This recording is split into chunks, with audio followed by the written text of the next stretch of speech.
Nadhrun nafsi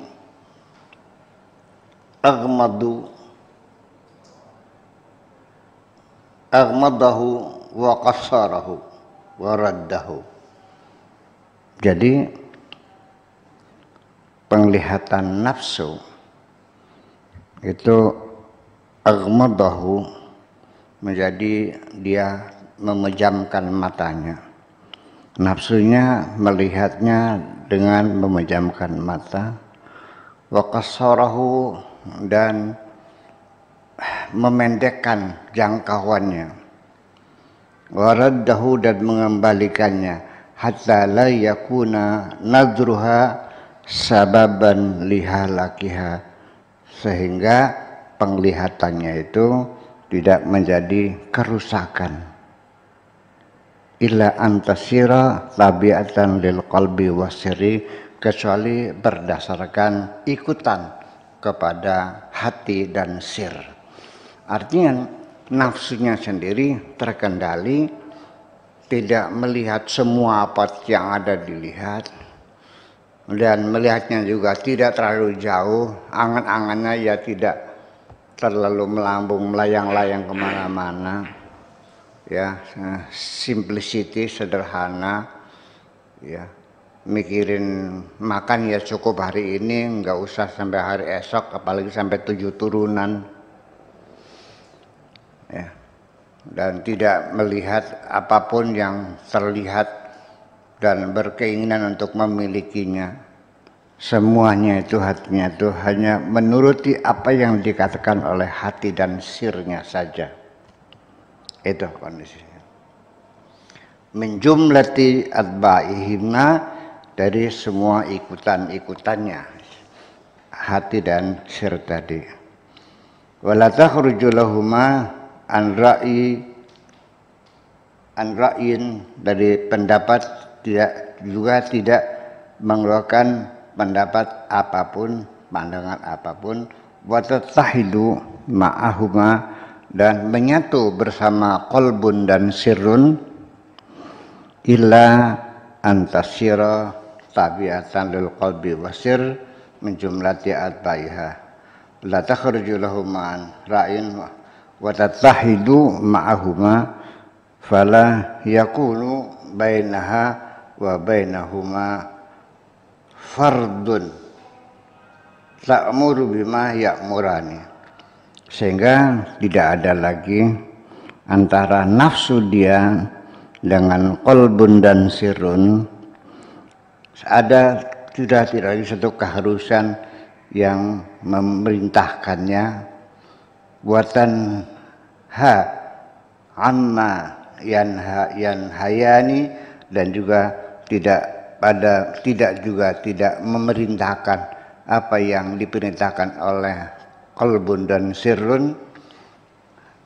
Wa takhtaru ma yakhtaranihi, dan juga nafasnya, jiwanya selalu memilih apa yang menjadi pilihan qalbun dan sirrun. Fahina idin, ketika itulah tasiru nafsan mutmainnah, maka nafsunya itu baru menjadi nafsul mutmainnah ketika sudah ada keserasian, keharmonisan antara nafsu dengan qalbun dan sirrun. Itu yang menjadi persoalan.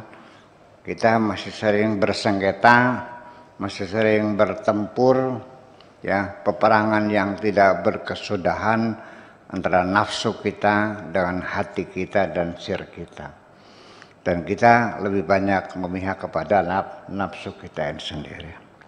Kalau sudah kita tunduk kepada hati dan sir, maka nafsu itu menjadi nafsul mutmainnah. Fayatawafaquna, sehingga selalu berserasi ala talabin wahidin, atas satu tuntutan, wa maksudin wahidin, dan satu maksud.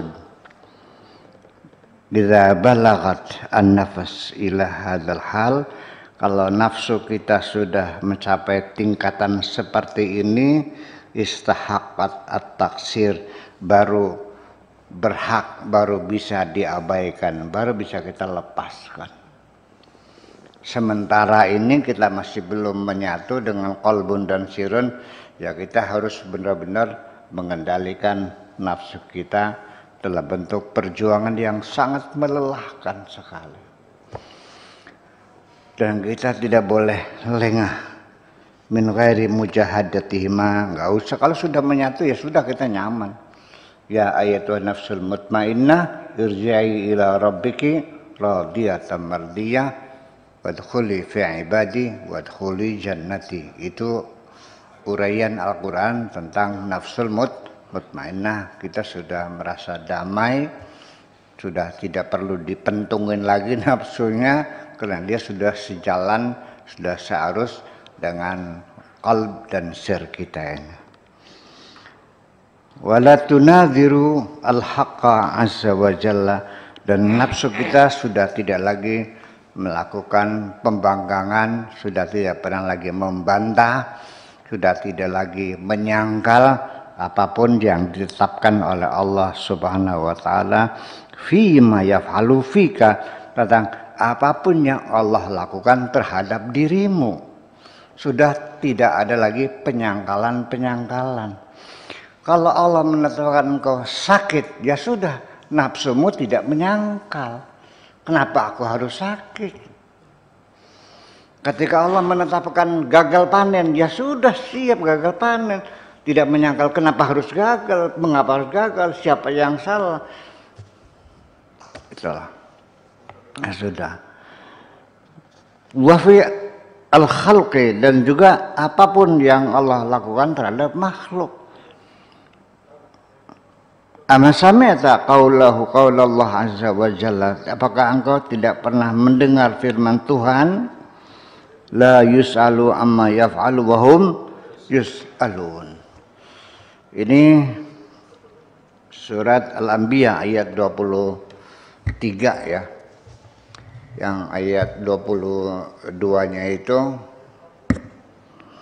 Bismillahirrahmanirrahim. Lau kana fihi ma'alihatun illallah la fasadata fa subhanallahi rabbil arsy amma yasifun la yusalu amma yaf'alu wa hum yus'alun.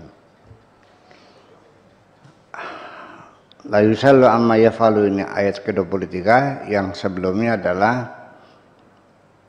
lau kana fihi ma'alihatun illallah la fasadata, andaikan di langit dan di bumi ini ada banyak Tuhan, lebih dari satu Tuhan, la fasadata, maka langit dan bumi pasti akan hancur. Jadi Tuhan harus satu. Lau kana fihi ma'alihatun, kalau di langit dan di bumi banyak Tuhan, illallah, selain Allah, la fasadata, maka dipastikan langit dan bumi akan binasa, akan musnah semuanya itu. Fasubhanallahi amma rabbil arsy amma yasifun, maha suci Allah ya apa yang mereka persangkakan tadi itu. La yusalu amma yafalu, apapun yang dilakukan oleh Allah tidak boleh dipertanyakan. Wahum, tetapi mereka manusia yus'aluna, harus bisa mempertanggungjawabkan. Itu maksudnya.